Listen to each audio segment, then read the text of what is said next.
Primeiramente, eu gostaria de agradecer a todos aqueles que têm incentivado este canal. Vocês são incríveis.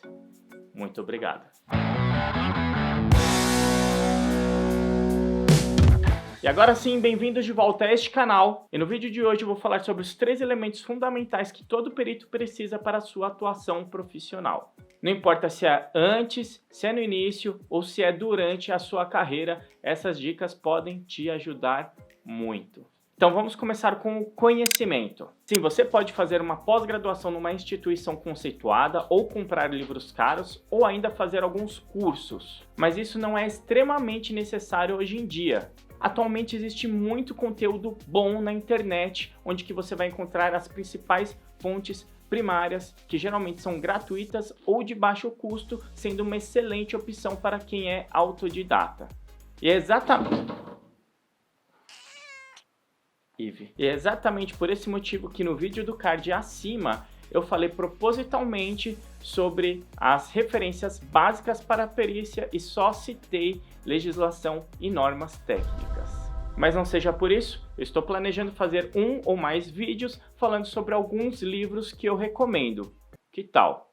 Próximo tópico eu vou falar sobre a experiência. E essa parte aparenta ser um pouco complicada, porque cai naquela questão: como vou conseguir um primeiro trabalho para adquirir experiência se o escritório exige que eu tenha prévia experiência?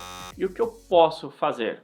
Aqui eu vou te dar 3 soluções. Primeiro, ache um perito que precise de ajuda. É uma ótima opção se você achar um perito que esteja disponível, porém, não se esqueça, você estará aprendendo a perícia do jeito dele. Então você precisa saber extrair a essência da perícia e ser crítico com a atuação daquele perito para formar o seu próprio perfil. Isso significa concordar ou não do modo como aquele perito atua, refletir e pensar no modo como você faria do seu jeito. Outra forma de adquirir experiência é oferecer assistência técnica. Essa é outra grande opção, pois na assistência técnica você acompanha o perito em todas as diligências e emite um parecer técnico sobre o laudo dele, o que, na prática, é acompanhar um perito. E no parecer, simplesmente você vai comparar o laudo do perito com as normas técnicas e a legislação, e você pode fazer isso muito tranquilamente. E isso é uma excelente oportunidade para você aprender e ainda por cima deixar alguns peritos mais experientes para trás. E se você conseguir fazer isso, você poderá ter grandes chances de se destacar na sua área. E por último, crie a sua própria experiência. Sim, você pode simplesmente avaliar o seu imóvel, fazer a inspeção predial da sua casa, pode até retificar o registro do seu imóvel ou propor a usucapião dele. Logicamente, isso é apenas um exercício, mas o seu empenho pode resultar em um incrível laudo simulado que pode ser tão bom quanto um laudo real, ou até melhor. Pode parecer brincadeira, mas eu iniciei a minha experiência com avaliações dessa forma. Primeiro eu acompanhei o perito Luiz Paulo para uma revisional de aluguel. Depois eu fiz uma simulação de uma avaliação de um imóvel da minha família, que na verdade eu até usei, mas não necessariamente precisaria ter usado. Depois eu prestei uma assistência técnica em uma ação de desapropriação, e o perito tinha um certo reconhecimento na área de atuação, mas lendo o laudo dele eu verifiquei algumas inconsistências, e como eu estava aprendendo eu tive que ler as normas e legislações muitas e muitas vezes. Eu não entendi o que estava acontecendo, por que tinham aqueles equívocos.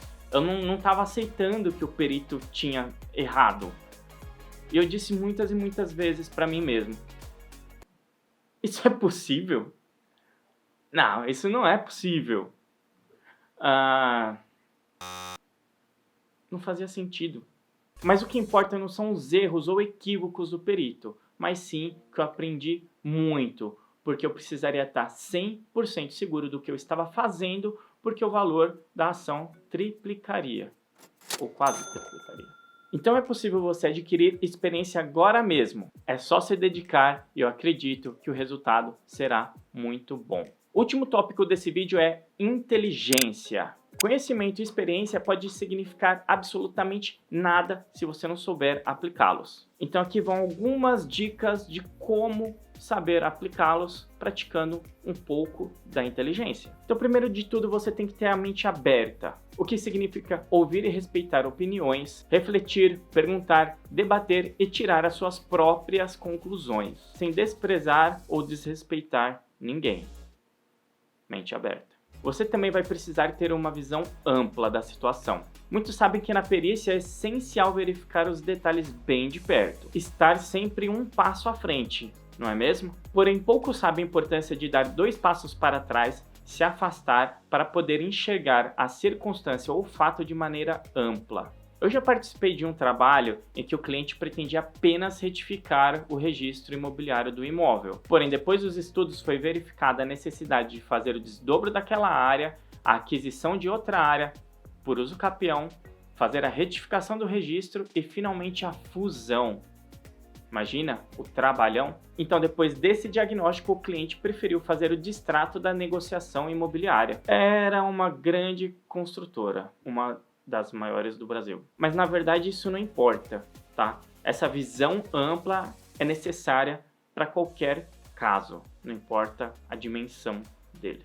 Fica a dica, qualquer caso e ponto final. Outro item aqui é o raciocínio e lógica, e esse é um dos mais interessantes. Raciocínio e lógica significa você aplicar o seu conhecimento e a sua experiência para cada fato e circunstância apresentada, resultando em uma ou mais soluções específicas para cada caso. Ou seja, é importante nunca se prender a um roteiro ou modelo específico.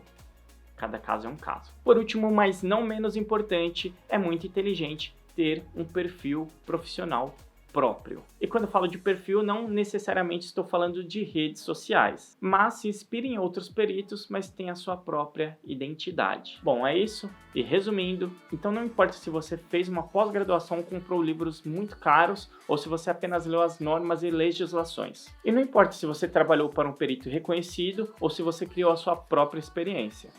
Se você fez tudo isso, muito bem. Então é perfeitamente possível que você tenha acabado de se formar em engenharia ou em arquitetura e seja um excelente perito. Tão bom quanto um perito tradicional, acredite. E por isso nunca subestime um perito recém-formado, pois estou vendo muitos jovens dando show por aí, hein? Então o que realmente faz diferença é a experiência nos 3 elementos: conhecimento, experiência e inteligência. Ufa, falei demais hoje. Então agora é a sua vez, deixe os seus comentários abaixo e até o próximo vídeo. Valeu!